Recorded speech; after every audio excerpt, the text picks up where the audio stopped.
কাজে এখন ভারতের পানির দরকার নাই, বরং আমি সরকারকে বলবো যেখান থেকে প্রবাহমান নদী আছে সেখানে বাঁধ দিয়ে দেন, যেন বাংলাদেশের বুকের উপর থেকে এক ফোঁটা পানি ভারত থেকে বাহির না আসে।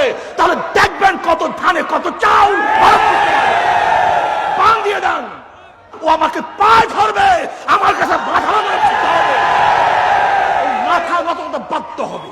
আপনি জানেন যদি আজকে আমরা বাংলাদেশের প্রত্যেকটা জায়গায় বাঁধ দিয়ে দেই তাহলে ওরা সব পানিতে হাবুডুবু খাবে, হাবুডুবু। ভারত বন্দুক্ত করে কাউকে কিছু দিতে পারে না, শুধু নিতে পারে।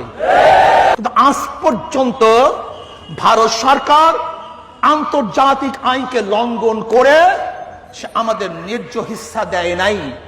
আমিও বাংলাদেশ সরকারকে বলতে চাই ভারতের কাছে আর পানি চাওয়ার দরকার নেই, বর্তমান যুগে আর পানির কোনো দরকার নেই।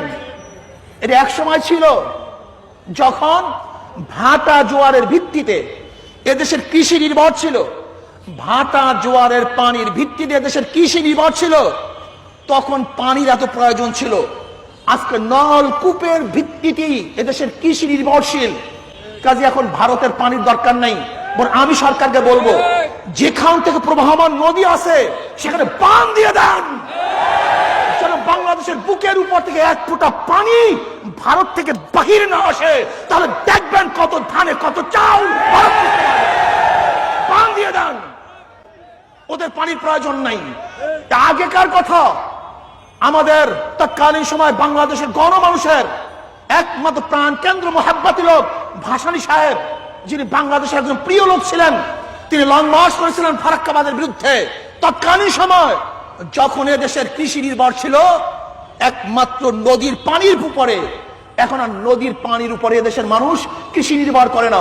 আল্লাহ পাকের মেহেরবানিতে আমরা বর্ষা আসবে, বর্ষার সিজনে আমরা বর্ষা পাবো, পানি লেয়ার যতটুকু চলে যাবে বর্ষার পানি আমাদের সেতু লেয়ার বাড়িয়ে দেবে। কাজে আমাদের পানির প্রয়োজন নাই। আমি সরকারকে বলবো বরং আমাদের প্রত্যেকটা নদীর মুখে বাঁধ দিয়ে দেন, তখন দেখবেন কত ধানে কত চাল। ও আমাকে পায়ে ধরবে, আমার কাছে বাধা মাথা নত বাধ্য হবে। আপনি জানেন যদি আজকে আমরা বাংলাদেশের প্রত্যেকটা জায়গায় বাঁধ দিয়ে দেই তাহলে ওরা সব পানিতে হাবুডুবু খাবে, হাবুডুবু। আর আমাদের দেশে দেশপ্রেমিক হাজারো মানুষ আছে যারা শ্রীগ্রামের মতো বাঁচতে চায় না, বাঘের হুঙ্কার ছাড়তে চায়, গোলামের জিন্দিগি করতে চায় না, তারা আজাদের জিন্দিগি চায়। ভারতের গোলামি করে বেঁচে থাকার কোনো আশা আমাদের নাই, বরং আজাদ হিসাবে মরবো, লড়বো ইনশাআল্লাহ।